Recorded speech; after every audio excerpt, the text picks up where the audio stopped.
Welcome back, ladies and gentlemen. Our next panel discussion will be what does a bank of the future look like? It is my pleasure to introduce you to the moderator of the session, Mr. Lars Markull, Country Lead India, Open Bank Project. As esteemed panelists, we have Mr. Jitendra Gupta, founder and CEO, Jupiter Money. Next up, we have Mr. T.S. Anil, Chief Executive Officer, Monzo Bank. A final panelist for the session is Mr. Harshil Mathur, co-founder and CEO, Razorpay. Welcome, everyone. To you, Mr. Lars. Thank you. Thank you so much for having me. And very welcome to our three panelists to discussion here about what does the bank of the future look like.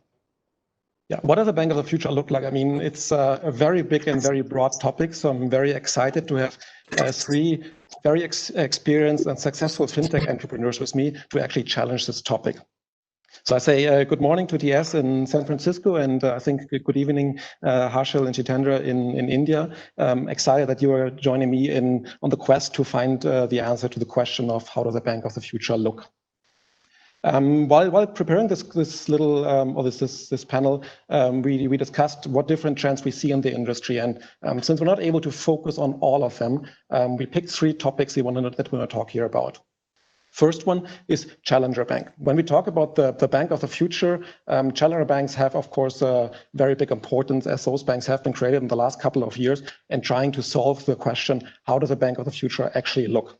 So I wanted to ask first Jitendra, who is actually the CEO and founder of Jupiter and currently starting a new bank in India. How do you, when you started working on Jupiter, is that something you really thought about? Like, how does the bank have to look like in 10 to 20 years, perhaps, and build a Jupiter accordingly? Or how did you go on this journey? Sure, Lars. Thanks for inviting to the panel. But I think the question is interesting in the sense you're asking 10 to 20 years down the line what's going to happen. So you're asking to look into the future per se. But when I started Jupiter Bank, how do we provide contextual banking experience to consumers? So today, if you look at it, especially in the market like India, the finances of the consumers are very fragmented. So you have one side the bank account, the other side you have investments, the third you have insurance and the lending propositions and all of that. And consumers has to deal with almost 5 to 6 offerings in a very fragmented manner. So we thought, why not we provide an experience which is at a single place, understand the consumer's overall finance needs, and then provide the contextual experiences around in terms of where the consumer is in his financial life cycle, whether he needs an insurance product, which kind of insurance product, whether he needs lending, what kind of lending product he would need, and how does the consumer manage his money better. And I think that was the whole idea around building Jupiter. I think the question which you asked, that how the things could look like 10 to 20 years down the line, I think from a technology standpoint, I feel the decentralization value store could very much become the reality. So while today, from a Jupiter standpoint, we are not building decentralization, we are pretty much doing the centralization of value store the way banks have seen so far, because the architecture has not been adopted so widely. But this is one of the big change I see which could happen. And the other thing which could happen is where the banking app itself could become invisible. So while we are building the banking app and trying to control the consumer experience, I personally feel that could itself become the invisible from a consumer standpoint, and the banking experience will be plugged into various places where consumer is consuming the banking interface. Okay, I mean, thank you for that. Next question for TS, who is also working for a challenger bank, and probably, I mean, he just joined earlier this year, but probably you have also thought about how does the bank of the future look like? I mean, you joined from Visa, coming from Visa to Monzo. You were thinking probably as well, who is in the best position and how does the bank of the future have to look like? My question for you is, especially around the the situation of a challenger bank seeking regulation and compliance probably very, very differently than other players, also than other fintech startups. You go directly for the core product. You also regulate it.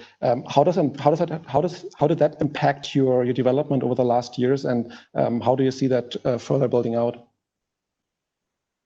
Lars, thank you. So let me begin with saying, so our mission at Monzo is relatively straightforward. It is make money work for everyone. Right? And we've always believed that we can do that so much better by actually being a bank and being able to offer all of the services and all of the protections that come with it, right? By actually to be a bank. So, so choosing to be a regulated bank, which was an explicit, deliberate choice, means we can provide better outcomes for customers, right? So one simple example is that we can, offer customers full banking accounts, full current accounts, as we call them in the UK, with full current accounts with all of the payment functionality that comes with it. It also means that there are a whole bunch of other services that protect consumers, so which could include regulated deposit insurance and so on, which give them peace of mind in placing their money with a bank. So that's really important to us. But the other piece is that we believe that you can actually bring together the best of both worlds, the world of technology and the world of banking together, right? In the business model that we have out there. And the best of both worlds means, we can offer technology-oriented solutions that are built from first principles, imagining the customer experience, right? Like we do all sorts of things like salary sorter. We give customers different pots in which they can manage their money online. The ability to control what, how and where they spend. A bunch of those things which are technology-enabled, but also traditional offers of a bank like overdrafts and loans and so on and so forth. And being a tech company means that, we are able to move at pace and have the shipping velocity of a technology company. But alongside, it means that we also are able to provide the traditional services. So we're not sort of compartmentalizing the customer's mind. We are reinventing banking. Now, the implication of this, as you're alluding to, is that we have a higher bar to meet than just a tech company, right? Being a fully regulated bank inevitably means higher standards, but it's something we embraced early on as part of our mission to make money work. And the bar continues to get raised as regulations continue to evolve. And, it's a tough problem to solve. If it was an easy problem, it would have been done many times over. But we love the challenge of that, right? Of the challenge of being a product technology company and a real bank. Thank you. I mean, as you're saying, regulation is probably somebody enjoys and loves to have, but at some ways it's required for the business you want to go after. And on the other hand, it's probably also helping you to get credibility in the market and convince customers that you are the right partner for them. Coming to Harshil, we have now talked a little bit about the challenger banks of Jupiter and Monzo. I think if you take a broader perspective all around the world, people starting challenger banks with very, very strong focus on certain customer groups, trying to build the bank of the future for a very specific customer group. I remember seeing challenger banks focused on farmers, focused on immigrants, and a lot more. I'm wondering, how do you see the development? At the end of it, Harshil, will we see a challenger bank for every community, for every small area, or what could be the outcome? Yeah, well, thanks, Lars, for inviting to the panel. And let me start by saying that what is the difference between a traditional bank and a challenger bank, right? And that answers your question in a way, right? So I see a traditional bank, typically the way they operate, especially in markets like India, is that they offer everything that is available as a service, right? So if you go to a banking website in or dashboard in India, you'll see that they have NEFT, RTGS, IMPS, and so many more things. And they don't care how you end up using it. You have to figure out how you want to use it. So they offer you what all services are available, and they provide banking like a service. Like you have a post office, you have a bank, which provides everything that is available on the dashboard, and you figure out how you want to use it. Challenger banks, the way they want to solve banking, and at least in my perspective, is that we want to solve banking through a product lens. And what that means is understanding what a customer wants to do with banking, and then building solutions for that. And when you do that, inadvertently, you have to figure out who your customer is and who are you building for. So you can't just throw all the services on a dashboard and say, figure out what you want to do. You have to see, okay, I am building a bank. Let's say, for example, Razorpay is trying to build a bank for businesses. So we have to say how a business or how a tech company uses a bank. They want to do salary payments. They want to do vendor payments. So I can't just throw NEFT, RTGS, IMPS on the dashboard. I have to figure out if you want to do salary payments, how would you end up doing it? If you want to do vendor payments, how would you end up doing it? What all features would you need to do it? What all reportings would you need to do it? What all reconciliations would you need to do it? And because of all of that, I think any challenger bank who's building banking from a product lens will definitely have to find their customer persona that they're targeting. And because of that, you will have multiple challenger banks targeting different niches. Already we are seeing even in India, there are challenger banks targeting the blue collar employees, there are challenger banks targeting the large consumer space, of course, folks like Jitendra, the challenger banks like us, Razorpay, which is targeting specifically businesses and more focused on startup community, which have a very different need. And any challenger bank who's trying to build from a product lens would have to pick up one segment of customers because the problems that you're trying to solve for and the solutions that are needed vary from customer to customer segment. Over time, of course, they could expand to cover wider customer segments and could go broader. But at least in the start, you will see challenger banks coming up targeting different niches because the problems in different niches are very different from product perspective.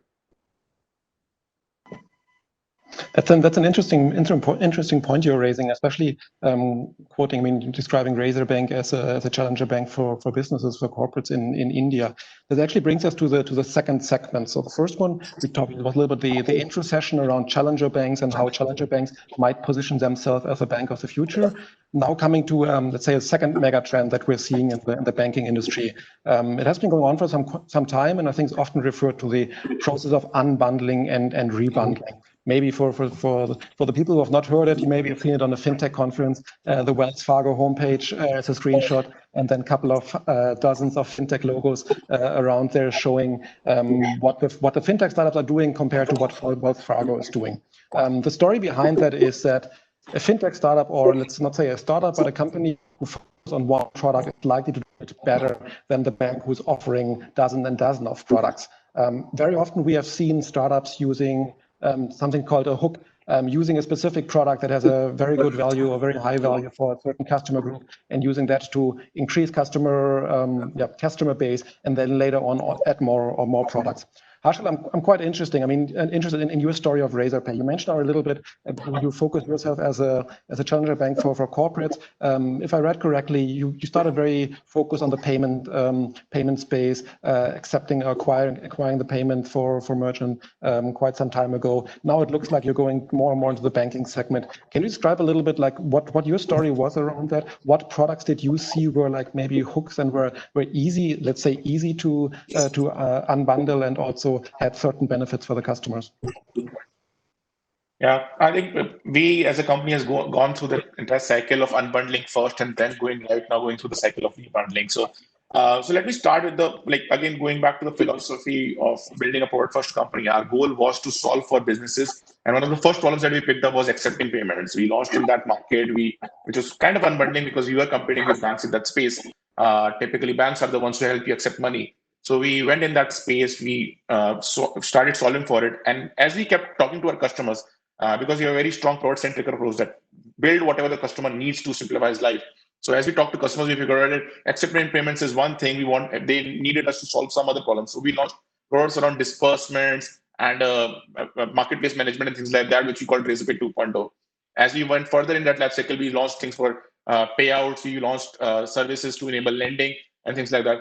And as we scaled on that direction, we realized that while we are building a lot of these things, I think the customer demands now is that they need one single platform to manage it all together. So as we went through that journey of unbundling the bank together, we found that we could generate a lot of value for these businesses, but we also figured out that businesses could use a platform that combines it all together back into one single platform, so they could have an end-to-end visibility of their money flows. What that basically means is that what are the channels through which the money is coming in? What are the channels through which the money is flowing out? How are they taking lending? How are they deploying additional money into treasury? And if you could build a platform that combines it all together back again, I think that rebundling could add a lot more value. So that's why we went into the direction of building Razorpay X and Razorpay Capital, which end up rebundling the services that we are building out of a bank. And today we have seen really good traction on that. The simple reason is that customers' demands are ever evolving, right? Your first day, the customer comes in and says that, hey, can you help solve for payments for me? The next day he comes and says, can you do disbursements for me? And as we kept doing that, one day the customers started saying, okay, while you're doing all of this, can you build one single platform so I can see all of that? Which in some sense would be a bank again, But the way a customer is seeing that life cycle is very different. Now they're seeing that, okay, I have solved for each of these use cases, but now can I have this end-to-end visibility? And that's where a challenger bank comes in, that something like Razorpay comes in, that, okay, you plug that in, and now you have end-to-end visibility of all the funnels that you use from Razorpay. And we are seeing really good use cases that can be built on top if we build that platform. Just a very, very quick follow-up question to that. I'm quite particularly interested in that question, actually. You're building now different products and offering to the same customer group. Is it a KPI inside your company, or like a focus to sell like multiple products to the same customer? So like compared to just having like one lot of customers, like same amount of customers, is it more valuable for you if a customer uses like multiple products, so maybe the lock-in effect is higher? And just a short answer. Definitely. So one of the most important metrics that we track is PPC, is product per customer. Today, we are at a PPC of around 1.8%, which means 80% of our customers use more than one product. This is a metric that we constantly track. Our objective is to hit 2.5 to 3, at which point we consider the customers into the ecosystem.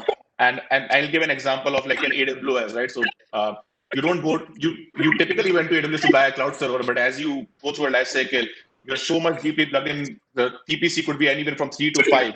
And that's when you say, okay, I'm plugged into the AWS system, I can't move out. That's what we are trying to do with banking. You get plugged into the ecosystem, use 3 or more products. And now it's not just about replacing a payment gateway or a disbursement or a payout solution. It's about replacing that entire ecosystem, if you were to think about it. Products per customer. I like that KPI. Jitendra, coming to you, or like a similar question, or like similar discussion what we had with Harshil before in the previous section. When we see now everybody rebundling everything, so where will this bring us? Will we have at the end of it like lots of banks that we see today, but just like in different front ends, or how would the customer experience in that segment, Jitendra? Sure. So, like Harshil, even I've gone through the journey of unbundling from 2011 to 2019, where I personally have run a payment stint and a lending stint in the last 9 years. And I think after doing that, the similar realization that from a customer standpoint, customer is not looking to deal with one product at a time. And customer is very clearly looking at that I want my integrated view of finance, and irrespective of who I'm dealing with. Now, of course, from our obligation to customer perspective, we got to give the better pricing, lower cost, transparency around fee structure, and an integrated view. So in all the products which customer wants to avail. And I think if we are able to do that job well to the customer has no reason to go out to 5 platforms and figure out what is best for him or her.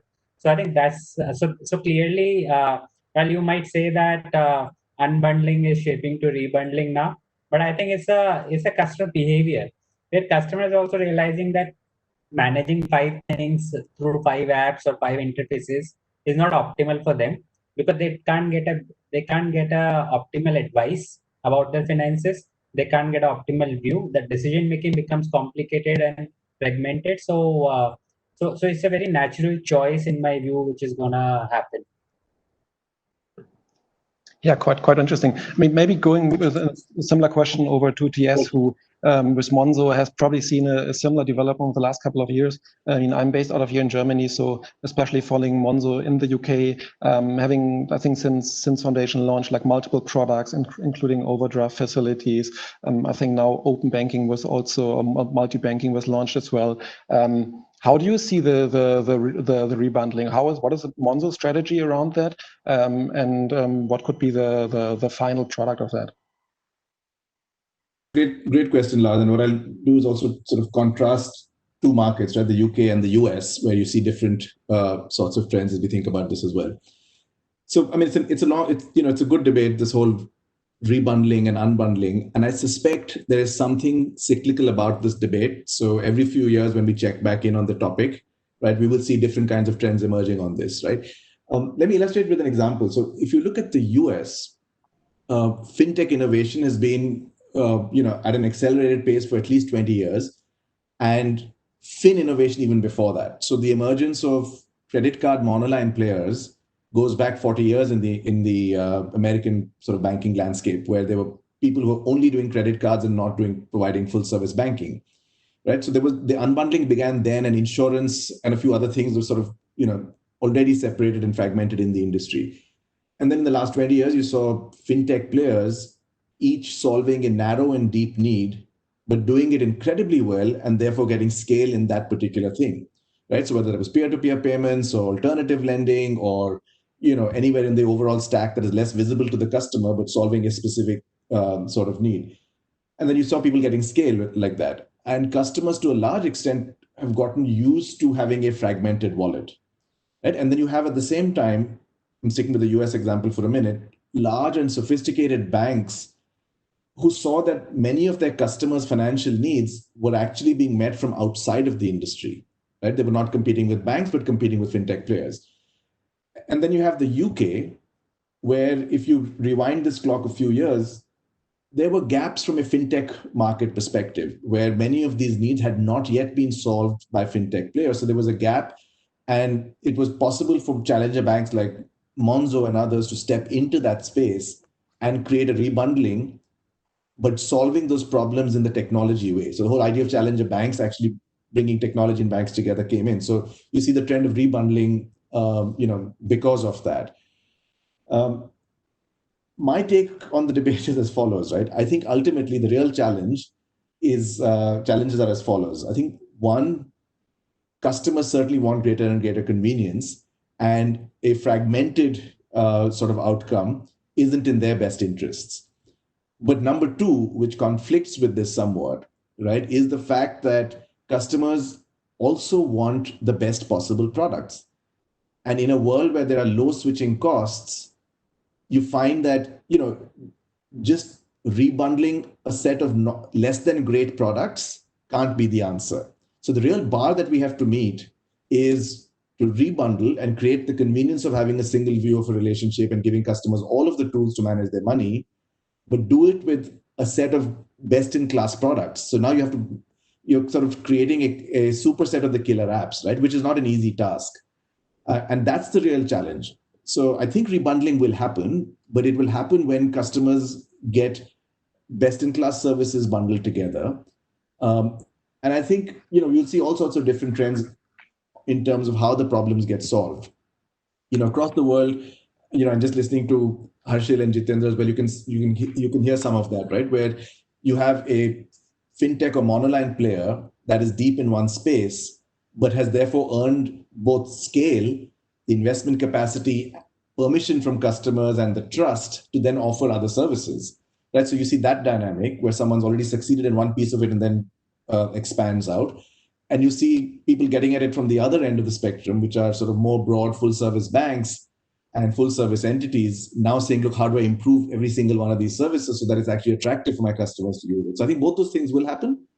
I think the jury is out in terms of what particular version works. And I think the answer, I suspect, will not just vary by market, but will also vary by the particular player. So in the same market, you will have, I suspect, players who have succeeded in rebundling great products while the rest of the industry remains fragmented, and the other way around, right? You'll see fragmentation. So I think all of those things will play themselves out. I think the fact that customers are in control, the fact that customers have low switching costs, and the fact that we're operating in an environment where there is a fair amount of supply, right? If you look at the last couple of decades of venture capital money has allowed for people to actually go out and build and experiment.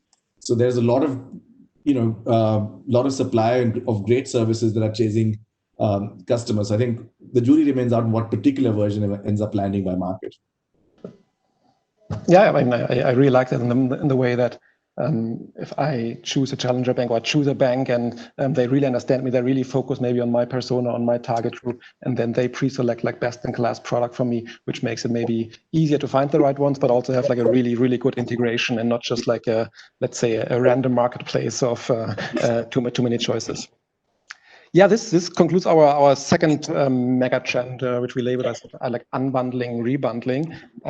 Actually, coming out to the third one, which is, I would say, my personal favorite, as somebody who was especially at the banking as a service space in the last couple of months a lot, which is called embedded finance or contextual banking. I feel it builds on top of what we have discussed before in the rebundling, and unbundling space. And I think there's this famous quote, if people attend fintech conference, I have probably heard it too often. We need banking, not banks. Probably said by Bill Gates, but I'm not really even sure if that is confirmed. But what the quote actually represents is that banking is not necessarily a place where we have to go, but something we have to do. I think we spoke about a little bit already. I want to dive a little bit in this section a little bit deeper with all of you and understand in what context people really want to deal with their finances and their bankings. And kind of an entry question to TS is the whole topic of invisible payments. And I remember when Uber started, there was a lot of fascination about the product. And one of the things that was mentioned very, very often was the seamless payment of just leaving the car and the payment is done. I mean, it's so simple, but still got so much attention. So, I mean, you have a long background in banking, but also have been with Visa. So that's probably a topic you have been very close in the last couple of years. So I'm wondering, the topic of invisible payments, is that something that becomes a new standard and we will see in a lot more use cases? Yeah, so Lars, you're touching all my hot buttons, right? So the other passion point I have with banking is payments, having spent a fair number of years in the payments industry as well. So yeah, so I mean, invisible payments is a terrific topic to talk about, right? So I'll give you a couple of thoughts from my perspective. I think anybody that's in the payments industry understands deeply that payments are an enabler for customers' lives, right? And therefore they need to be seamless and invisible. So there should be no friction in that moment.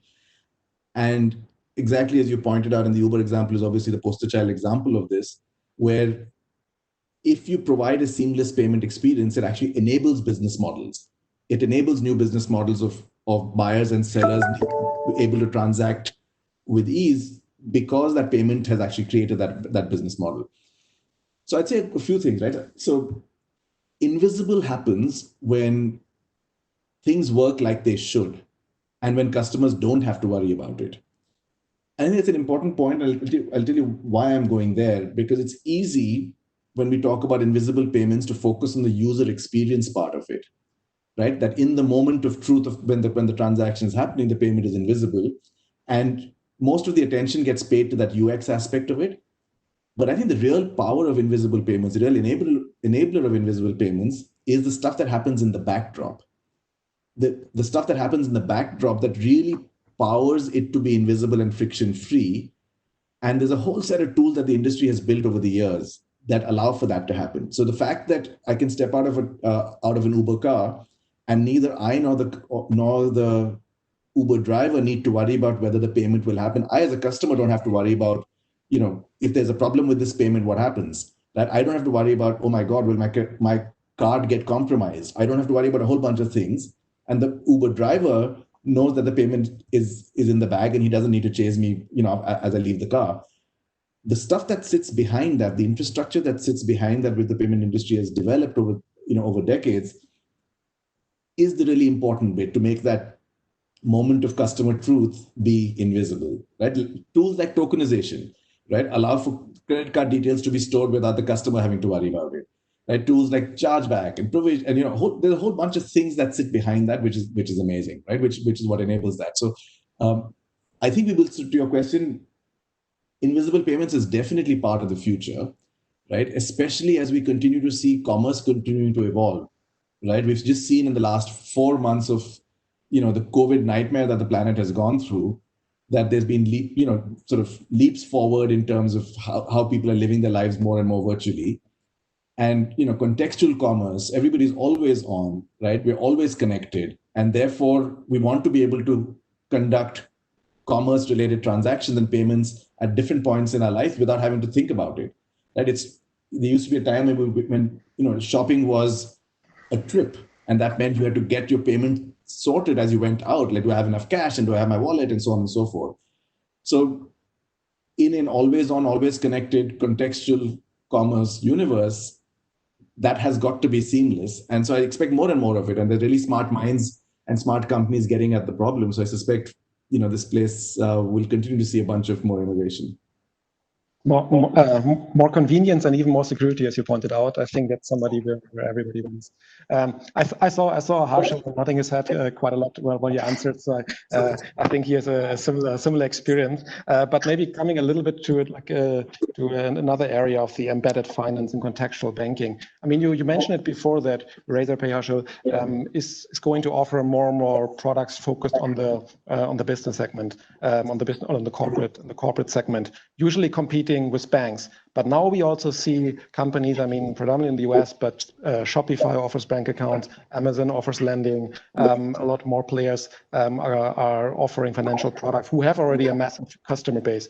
Do you see this, like specifically these companies offering financial products as a threat for fintech, for Razorpay, or is it rather something which even could increase the whole share for everybody?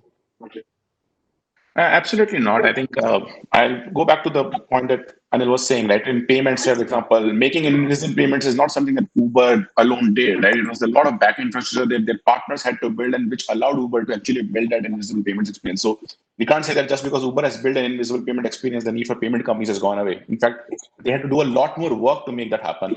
I'll say similar things will happen for banking. I think in my experience, the best banking experience is something that you'll never see.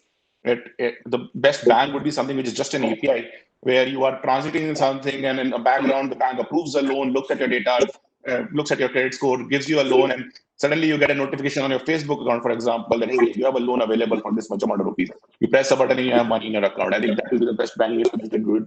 I would preferably want to see something.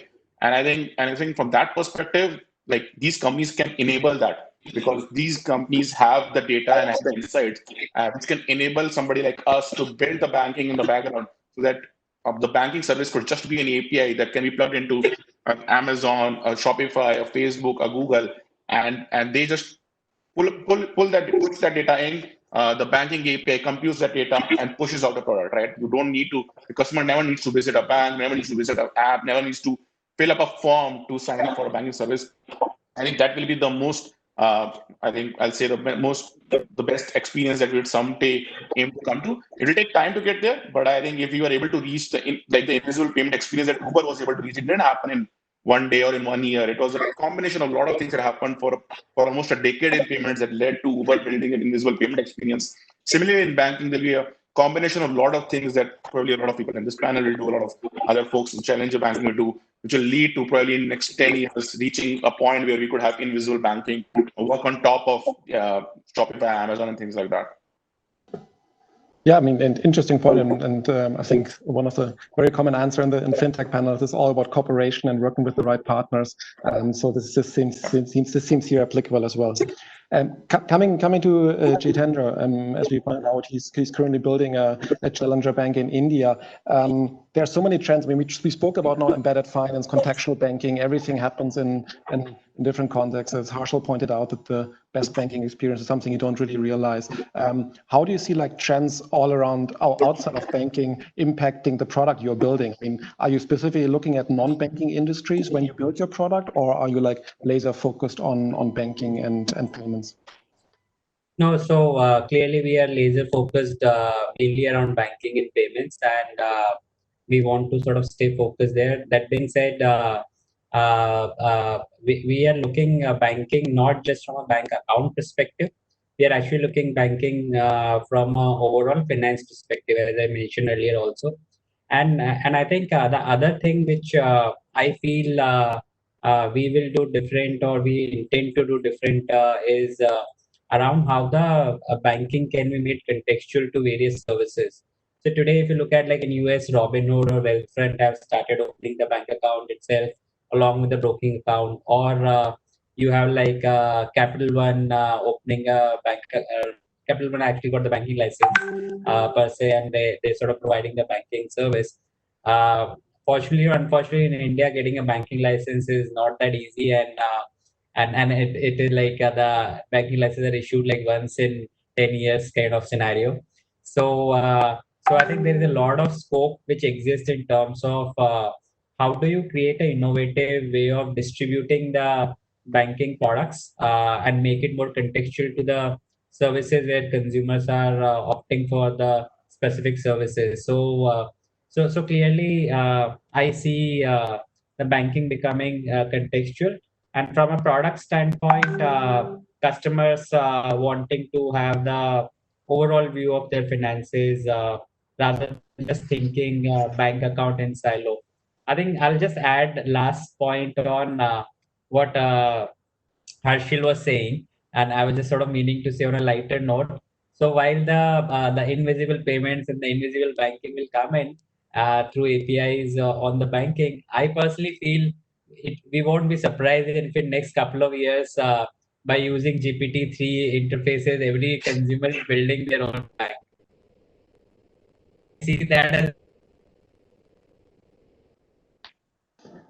That sounds pretty exciting, and let's see where that takes us. Yeah, thanks, Jitendra. Thanks to all of you for answering my questions. Now we have a few minutes left actually to answer some of the questions from our audience. And I see here specifically one question around the situation in India for licenses for neobanks. And I think, Jitendra, you touched the topic right now a little bit already, saying that the licenses are issued once a year. Do you see, like maybe Harshil as well with some experience, do you see a change happening there, that there's an approach that we see in Europe, and I think even the US is adopting now kind of an e-money license approach. Do you think something similar also in India? Is there any proof for that? Sure. So if you look at it, if somebody asked this question 3 years back, maybe I would say it's next to impossible, because I think the Indian government objective was very clear that how to bring everyone under the financial inclusion side. And in last 3 or 4 years, what has happened is there almost a billion odd accounts which have come in, and the bank account which have been opened up. Now, what that means is the primary agenda of the government and the RBI of that bringing everybody in the banking fold, I think that is more or less being met. And now it's time to sort of look forward. And when you look at the regulators across the globe, which is like UK, US, Singapore, Hong Kong, Taiwan, Australia, I think regulators have started issuing the guidelines around virtual licenses.